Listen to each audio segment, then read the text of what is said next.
नमस्ते प्यारे विद्यार्थियों, गोविंदगढ़ महाविद्यालय की ऑनलाइन कक्षाओं में आपका स्वागत है। मैं दीपक कुमार, सहायक आचार्य हिंदी। आप सभी को बीए प्रथम वर्ष के हिंदी साहित्य के प्रथम प्रश्न पत्र में मलिक मोहम्मद जायसी द्वारा रचित पद्मावत के कुछ अंश पढ़ाने के लिए उपस्थित हुआ हूँ। आप जानते हैं कि पद्मावत के नागमती संदेश खंड को हमारे पाठ्यक्रम में शामिल किया गया है और इस नागमती संदेश खंड में भी हम पूर्व में 10 भाग या 10 कड़वक या 10 अंश पढ़ चुके हैं और आज मैं 11वां अंश पढ़ाने के लिए आपके बीच उपस्थित हुआ हूँ। आशा करता हूँ कि आप लोग जो मैंने व्हाट्सएप ग्रुप में साझा किए हैं लिंक, उन लिंक के माध्यम से हमारे वीडियो देख रहे होंगे और अगर नहीं देख पा रहे हैं या वो लिंक काम नहीं कर रहा है तो आप वह लिंक अपने किसी भी परिजन को भेज करके उसको एक्टिव कर सकते हैं। कई बार ऐसा होता है कि क्योंकि जो ग्रुप होता है वह उसमें केवल एडमिन की एक्टिविटी हो सकती है, यानी कि एडमिन ही कुछ भेज सकता है, आप उसमें कुछ भेज नहीं सकते हैं। वह सबके लिए खुला नहीं होता है, तो उसमें कई बार लिंक शो नहीं होता है, लिंक दिखाई नहीं देता है या लिंक पर क्लिक नहीं होता है। तो आप उस लिंक को किसी अन्य को भेज करके या किसी अन्य मोबाइल में उसे भेज करके, किसी अन्य नंबर पर भेज करके उस लिंक को सक्रिय कर सकते हैं और इस तरह से आप वीडियो देख सकते हैं। एक दूसरी बात और कि कुछ विद्यार्थियों को शिकायत हो सकती है कि सर हमें पीछे जो आपका टेक्स्ट है, यानी कि जो शब्द हैं लिखे हुए, वो हमें साफ नहीं दिखाई दे रहे हैं। तो उसके लिए आप जो दाहिनी ओर आपकी वीडियो में जब वीडियो चलता है तो उस समय दाहिनी ओर 3 बिंदु बने हुए आते हैं यूट्यूब पर, वहाँ आप क्लिक करेंगे, उसमें आप सेटिंग्स में जाएंगे और सेटिंग्स में आप क्वालिटी में जाएंगे और क्वालिटी में 320p यानी कि 320 पिक्सल्स पर आप उसे सेट कर लेंगे तो आपको जो क्वालिटी है शब्दों की वह साफ से दिखाई देगी। और अब मैं बात करता हूँ 11वें अंश की। देखिए, जैसा कि आप जानते हैं कि जो एक पक्षी है वो नागमती की विरह व्यथा को सुनता है चित्तौड़गढ़ में और वहाँ से उड़कर वह सिंगल द्वीप आता है और सिंगल द्वीप में उसे रतन सेन मिलता है। रतन सेन को वह अपने नगर जाने के लिए कहता है और उसे उसके जो नागमती है उसकी पीड़ा का वर्णन करता है। साथ ही वह रतन सेन की माता के दुख का वर्णन भी रतन सेन के से करता है, जिससे रतन सेन चित्तौड़गढ़ चला जाए। तो यहाँ पर उसी क्रम में आगे जो पक्षी है या जो तोता है वह रतन सेन से कुछ बातचीत कर रहा है। देखिए वो क्या कहता है। वो कहता है, नागमती दुख विरह अपारा, विरह से उत्पन्न दुख नागमती को अपार है, यानी कि अपार दुख से पीड़ित है नागमती। धरती सरग जरे तेह झारा, और उसकी विरह की अग्नि से, यानी कि वह विरह में जो अग्नि का अनुभव अपने हृदय में कर रही है, उस अग्नि से धरती क्या, स्वर्ग भी जल गए हैं और जल करके राख हो गए। अतिशयोक्ति अलंकार है, लेकिन अतिशयोक्ति के बिना कविता होती नहीं है।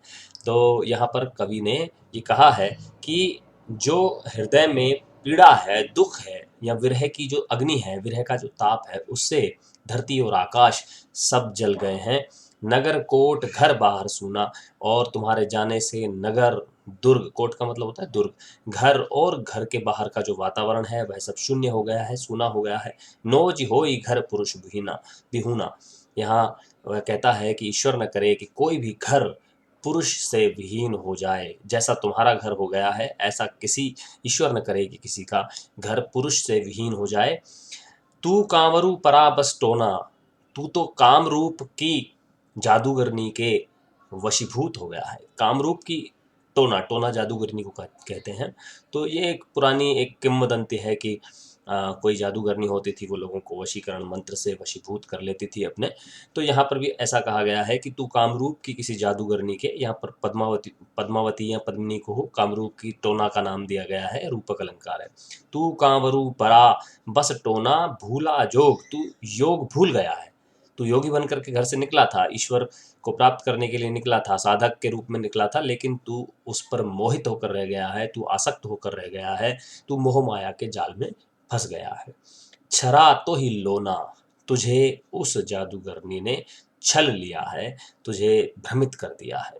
वह तो ही कारण मरी भई छारा, वह नागमती, नागमती तो ही कारण मरी भई छारा, वह तो मर करके राख होने वाली है, यहाँ पर राख हो गई है। रही नाग हुई पवन आधारा, और वह सर्प की भांति धरती पर पड़ी रहती है और केवल पवन ग्रहण करके ही जीवित है, अर्थात उसने खाना पीना छोड़ दिया है, केवल पवन ही अब उसके जीवन का, वायु ही केवल उसके जीवन का आधार है।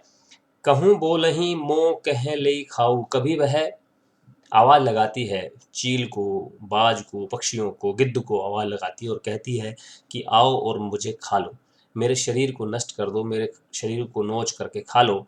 मासु न काया रचे जो काहू, लेकिन फिर वह खुद ही चिंतित हो जाती है और कहती है कि मेरे इस शरीर यानी कि मेरी जो एक काया है उस पर तो मांस भी अब शेष नहीं रहा, यह तुम्हें भी किस प्रकार रुचिकर प्रतीत होगी। मतलब मेरी काया पर मांस ही नहीं है, हे पक्षियों, मैं तो तुम्हारे भी किसी काम की नहीं रही हूँ। यहाँ पर जो ये मांस का और खाने के लिए आमंत्रित करना गिद्धों को, चीलों को, ये फारसी प्रभाव है। साहित्य में जायसी की जो शब्दावली है या जायसी का जो साहित्य है उसमें हमें भारतीय और फारसी दोनों प्रकार की शब्दावलियाँ या शैलियाँ मिलती हैं। तो यहाँ पर ये शैली जो देखने को मिल रही है ये फारसी शैली है। कहूँ बोलहि मों कह ले खाऊ, मासन काया रचे जो काहू, बिरह मयूर नाग वह नारी। यहाँ पर रूपक है, और रूपक कौन सा? परंपरित रूपक। यहाँ परंपरित रूपक है, एक रूपक दूसरे पर आश्रित है। वो कहती है कि विरह तो मयूर है, विरह रूपी मयूर, नाग वह नारी, नागमती स्त्री, नागमती जो स्त्री है वह क्या है? नाग है। यहाँ पर नाग से दो अर्थ निकल रहे हैं, नागमती और नाग यानी सर्प। तो यहाँ पर श्लेष अलंकार भी है नाग शब्द में, और विरह मयूर, नाग वह नारी, जो विरह है वह मयूर होकर नागमती रूपी सर्प को खा रहा है धीरे धीरे। तो यहाँ पर एक परंपरित रूपक का सुंदर उदाहरण है। एक रूपक जहाँ दूसरे रूपक पर आधारित होता है, आश्रित होता है, वहाँ पर परंपरित रूपक होता है। तू मजारू करी बेगी गुहारी, तू बिलाव बनकर आ, और तू मयूर को नष्ट कर दे, और इस तरह से मेरे जीवन की, प्राण की रक्षा कर। इस तरह की वह आवाज़ लगाती रहती है, इस तरह वह टेर लगाती रहती है। मांस गिरा पांजर हुई परी, अब तो मेरे शरीर का जो शरीर का सारा मांस है वह भी नष्ट हो गया है। पांजर होई परी, मेरी अस्थियों का कंकाल ही अब मेरे शरीर में शेष रह गया है। जोगी अबहु पहुँच ले जरी, हे जोगी अब भी तू शीघ्र ही पहुंचकर मेरे प्राणों को बचा ले जा। पक्षी कह रहा है कि नागमती के प्राणों को तुम जा करके उसके जल जाने से पूर्व ही उसे बचा लो।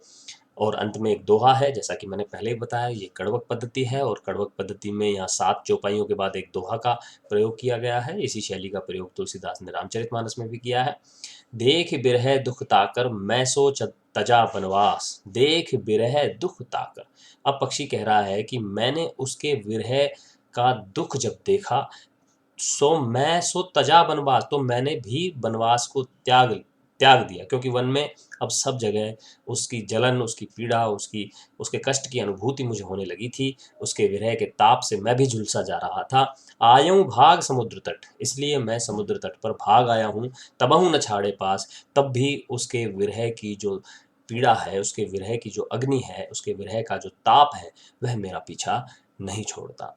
और ऐसा कह करके उसने रतन सेन से नागमती की पीड़ा कही, साथ में उसे प्रेरित किया कि वह नागमती के पास लौट जाए। धन्यवाद।